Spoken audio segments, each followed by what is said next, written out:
right, continue on, shall we? To a certain young human paladin. So that was Thrall's Exodus of the Horde. So, to put it into context, Thrall had just recently reformed the Horde, went around liberating the orcs from their internment camps and all the good stuff. And then Medivh shows up, and Medivh is like, he didn't know he was Medivh, by the way. The prophet shows up in his dreams, and he's like, yo, bring your Horde, we got a mission to do. And Medivh at the time is putting these pieces on the playing field, the chess pieces on the board, in order to stop the Burning Legion's plans, which go back to Warcraft 1. Like, it always goes back to Warcraft 1, ain't it? So Thrall was on the move. Meanwhile, there is a young prince of Lordaeron, beloved by many. And I'm pretty sure that his future is going to be amazing. It's going to be filled with love and happiness and all that good stuff.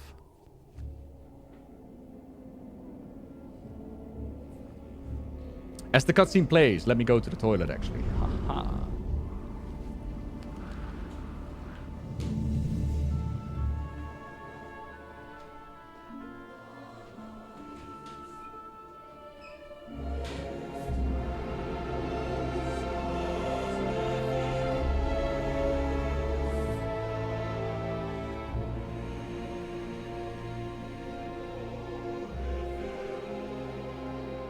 We've received reports that the orcs are regrouping.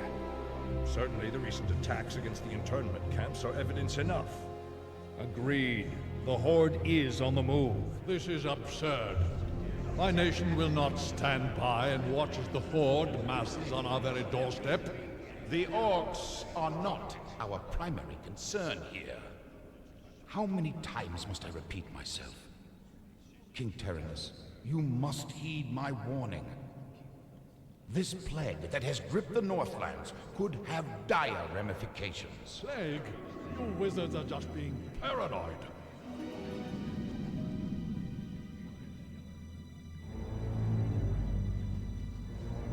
Let's keep all this in perspective. Even if this plague does pose a threat to us, what are you proposing that we do? It is simple. As I have said, the Kirin Tor are already prepared to place the villages under strict quarantine. I will not institute quarantine without proof of your claims, Ambassador. The people of Lordaeron have suffered enough without becoming prisoners in their own lands.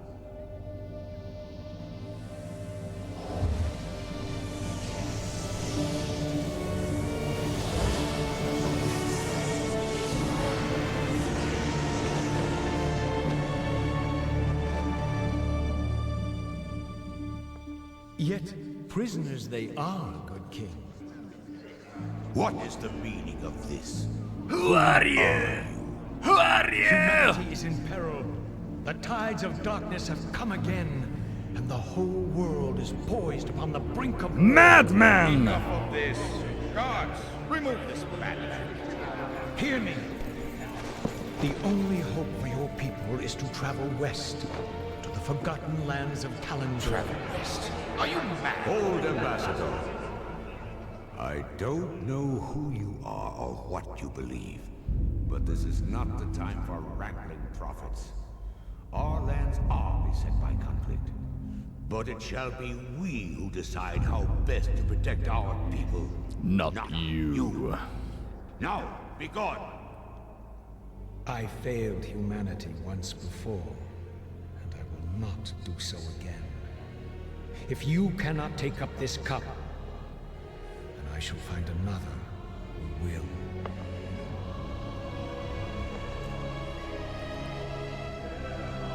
Still interested that they do not recognize Medivh at all. Warning has been given.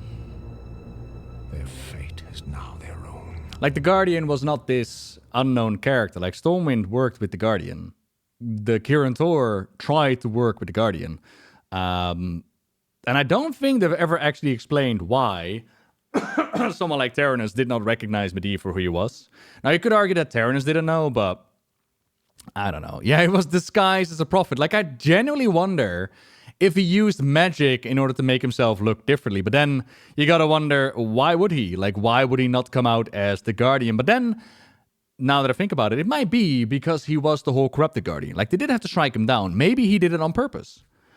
As well as, how do you explain to people, like, oh yeah, I was killed, but now I'm back? Like, that's a long story to explain, right? There's that, I guess. The reason why he came back, by the way, is because his mother, Aegwyn, had gathered magic. And she went to his grave, where she brought him back to life. There is still the question in the current lore, like, what is the fate of Medivh? Now, me personally, I'm a big fan of Medivh just being done in the storyline. Mainly because I love his ending so much in Warcraft 3. That outro cutscene where he's like, I'll take the place amongst the legends of the past, and then the music and the ha.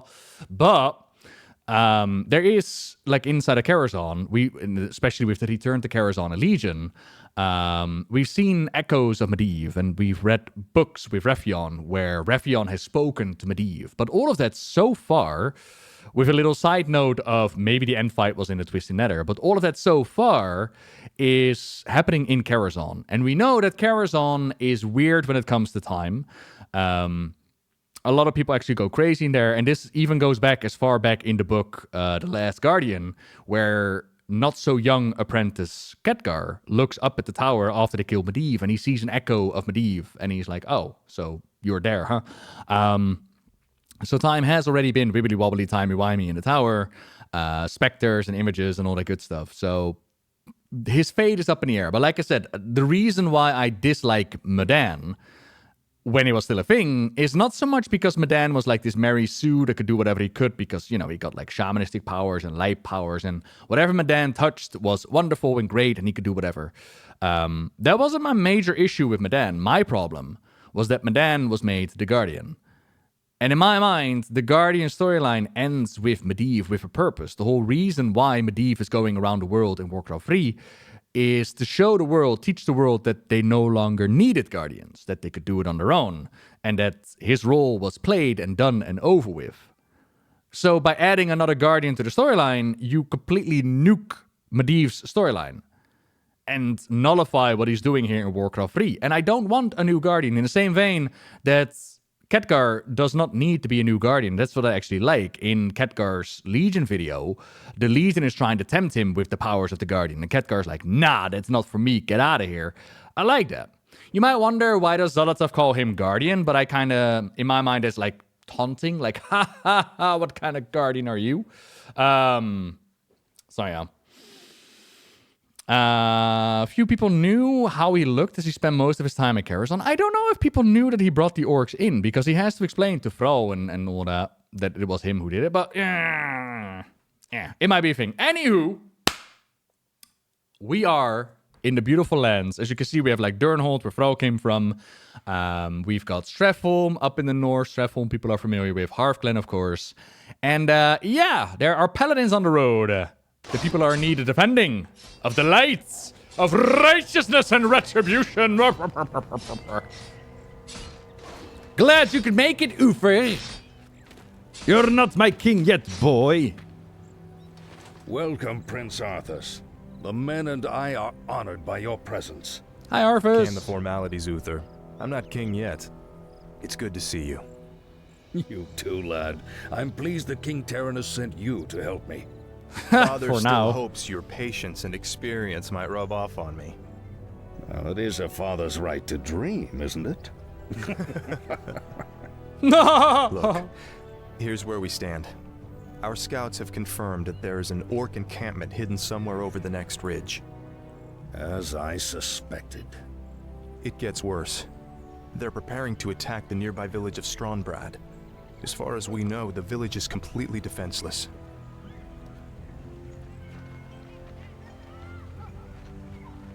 I need to move against the Orcs' base immediately. Can you handle Stronbrad's defense on your own? Of course, Uther. Don't worry about me. Good. Meet me at the Orc camp once you've saved the village. Be careful, Arthas. Yes, Uther. Khadgar told them during the gathering, but did he also tell them about the whole Sargeras spirit inside of him and being thankful that they took care of him? Shall be done. I would have to look it up, honestly, Sako. Of course. Howdy, by the way, Atto. Hello, team. Do I like the updated visuals, or do I like the old Warcraft freestyle more? Okay, so here's the thing. I don't hate the updated visuals. They look fine in my mind. It's all right. But here's the thing. And I compare this to like the Legend of Zelda for the Wind Waker.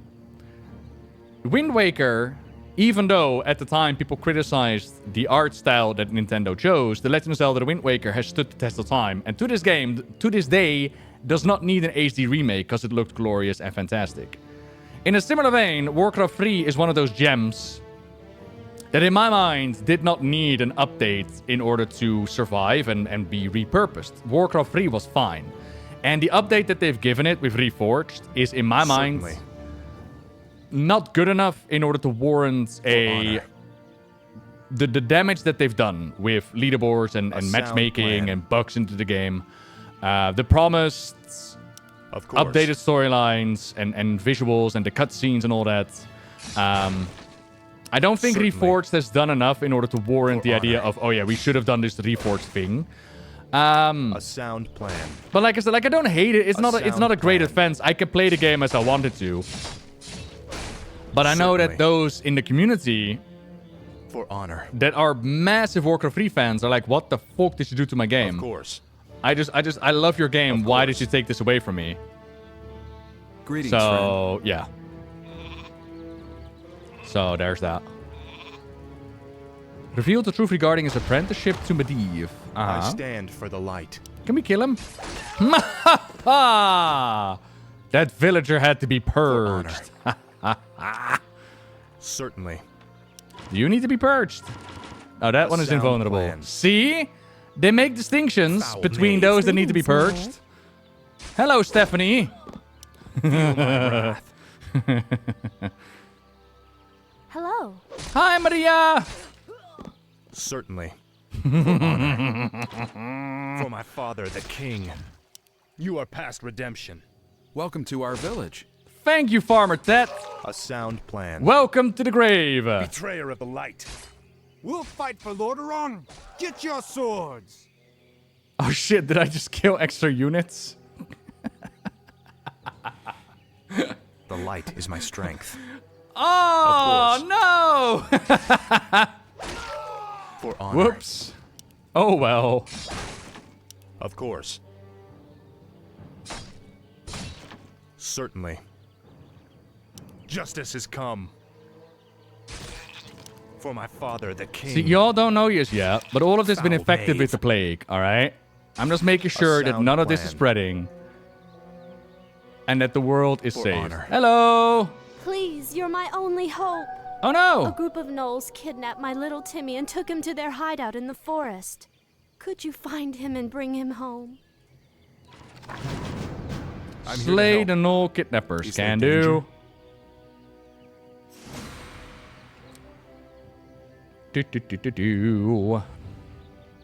Timmy is in Streffholm, but I'm trying to remember if they're one and the same. Help me, please. I'm trapped in the cage. I'm trying to remember if they were supposed to be the one and the same character.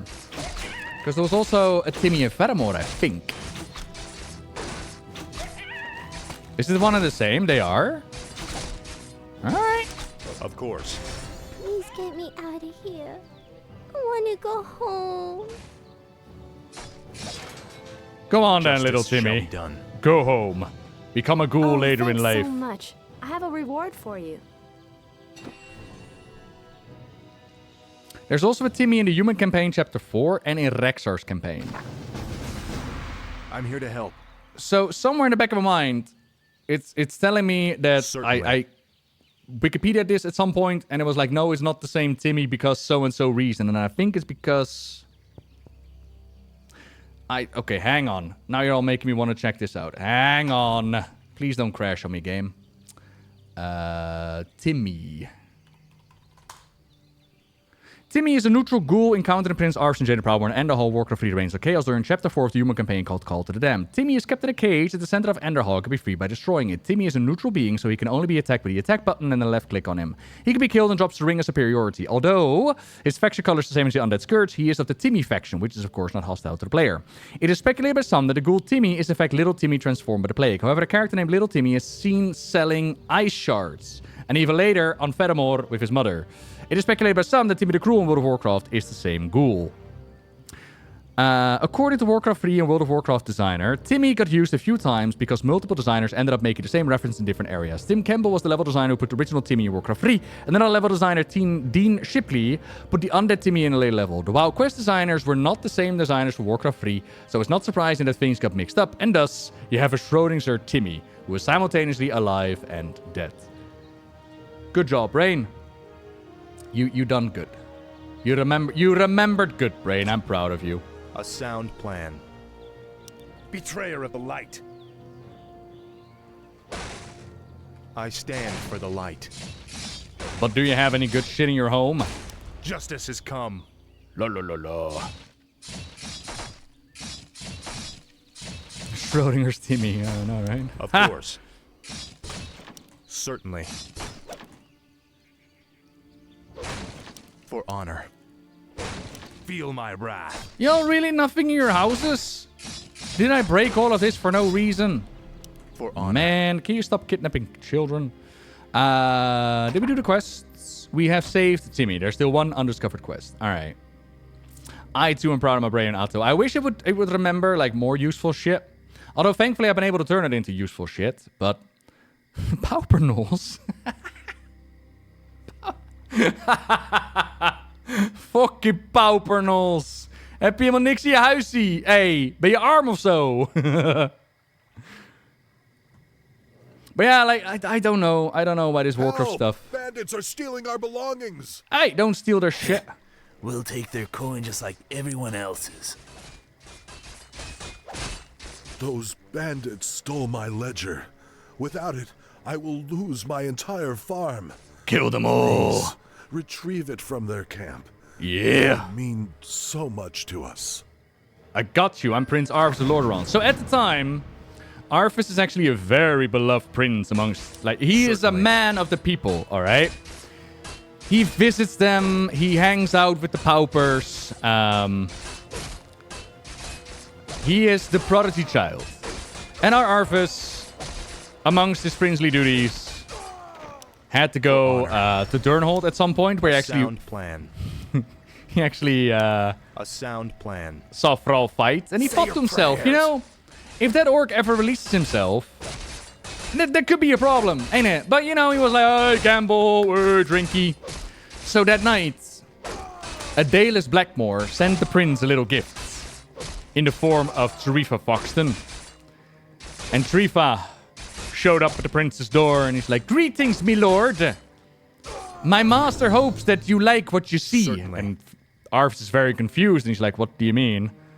Of course. He hopes you like what you see, as she comes in with a tray of like delicacies, redemption. and he looks at her wrist and he sees the bruises, and he's like, oh. Justice So he has invites her come. in. And then the hottest sex scene that you've ever read in Warcraft lore. No, that didn't happen. He invites her in. And he's like, Tarifa, come on, just chill with me. We'll enjoy these delicacies together. Just spend the night with me. And it'll be fine. You know, we'll send you home later and he'll never know. And she's like, oh, my lord. I knew you were great, but I didn't know that your heart was so kind. Our future is guaranteed with you as our future leader, Arfus. Thank you for helping me. Please, take this item. Little did she know, eh? For honor. Is there danger? But yeah, our man Certainly. loved the people and would do anything for them. Of course. Save us! He's escaping! Wait, did we actually... Sound plan. Damn. The attack has already begun. Oh no! To arms, my brothers! Death to the orcs! And somehow Blackmore still was able to keep his job. Blackmore made the money and ran the internment camps, and yeah, I mean, the internment camps were not a nice place to stay for the orcs. They were the solution between either killing the orcs or, you know, imprisoning them. But the orcs were treated horribly inside. The humans would, like, piss on them, spit on them, kick them around. And the orcs, they were all lethargic because the demon blood was in their veins. Oh, this will come in handy later. Okay. Oh, you can't heal yourself. Of course. For honor. So to have a Blackmore that would, like, plan. you know, send women over for pleasantries and... Of course. It wasn't unheard of. In a similar vein that if you go into Quel'Thalas, even to this day, you can find a sweatshop. Like, the history of Warcraft, the Warcraft lore, especially in the past, but even these days... It's really, really, really fucking dark. Like, there's a reason why Garona half Orcan is half Orc, half Draenei. For honor. If you know the history between Orcs and Draenei... Certainly. With some exceptions, mind you, there are side stories in which the Orcs and Draenei actually fall in love. But... Of course. In general, they were, you know, at war. So, I'll let you fill in the details yourself. Wretches off with the rest of them. I mean, slave masters, right? Move them out. Even Varian Rin at some point was enslaved by the Horde. Like, you know. Shit's dark. A sound plan. And let's not begin about the dragon lore. Like, certainly. Dragon lore goes very, very much. But yeah. Also, for honor. Like a very well-known one is the Road of Glory in Outland. Like, if you go through the Dark Portal, and you know that wide road that goes through Hellfire Peninsula, right? If you zoom in on that, you realize that the road is made from the bones of the Draenei. I stand for the light. So, you know. Is there danger? And all this honorable stuff and this kindness stuff, this, you know, there's more to the orcs than meets the eye, was added later. In the beginning, in like a Warcraft 1, it was basically alien invading force has come to take over our world. Of course. They are looting, they are pillaging, they are stealing our women and children. Honor. And the whole honor and the demon blood and the enslavement. That was added more later as far as I recall. I'm trying to, like, I've never really played Warcraft 1 and 2, so please correct me if I'm wrong. Certainly. Of course. Uh-oh, more villagers. But I'm thinking that was added later. So our boy Arthas, they're feeling the pressure of the crown. For honor. And he would fail a lot of his growing years. Like, he would meet Varian when the orcs invaded. Like, the orcs that we just spoke about, the first ones that came through the Dark Portal. A sound plan. They would bring Stormwind low. And Varian had to run to Lordaeron, but he met with Arthas. And where Varian was like a cool fighter and whatnot, Arthas was kind of shit. But he would learn. Muradin Bronzebeard would teach him. Certainly. And that history... Arthas could not see the orcs as anything else but those monsters, whereas his childhood friend Jaina Proudmoore, daughter of Lord Admiral of Kaltiris, she looked at the orcs in the internment camps and she was like, well, they can have children, so they can't all be that bad. Justice you know, shall be done. Surely there's more to them than just the monsters that we know. Of course. And Arthas was like, what are you talking about? They're just monsters sent us out of it. Thank you very much for the 9. They're just monsters that need to be purged. That needs to be clarified. Plan. Clarified? Cleansed. Yes. I need to clarify something. Bless you, Prince Arthas. But what about the others who were taken away? Don't worry, son. We'll find them and bring them home safe. Prince Arthas, Lord Uther needs you at the Orc encampment immediately. Clarified our aliveness. Never a dull moment. Let's get moving. Clarified our aliveness. Let's go. Gromar said Garrosh, he can't be that bad, right, Jaina? Exactly. Exactly. But there were more. Like, there was also her mentor, Antonidas. Like, in the human's eyes, despite the horrific treatment that the orcs saw in the internment camps, in some of their eyes, this was the kind thing to do. Instead of outright slaughtering them, to them, imprisoning the orcs in the internment camps was the better way to go. Now, there's a lot that you could argue there. But yeah, that's what they saw. And then you also have storylines with like an Etric and a Tyrion. enemies on the battlefield. And yet, when face to face on 1-on-1 with Eitrigg saving Tyrion's life, and it's like, I don't want this war anymore. There was more to it. And now the honor of Tyrion played a big part and saw him go as far as giving up his land, his titles, his connection to his family due to the sake of his honor, of blood and honor. Fantastic book in my opinion. So when you zoom in, there's a lot more to be said there, which is kind of cool.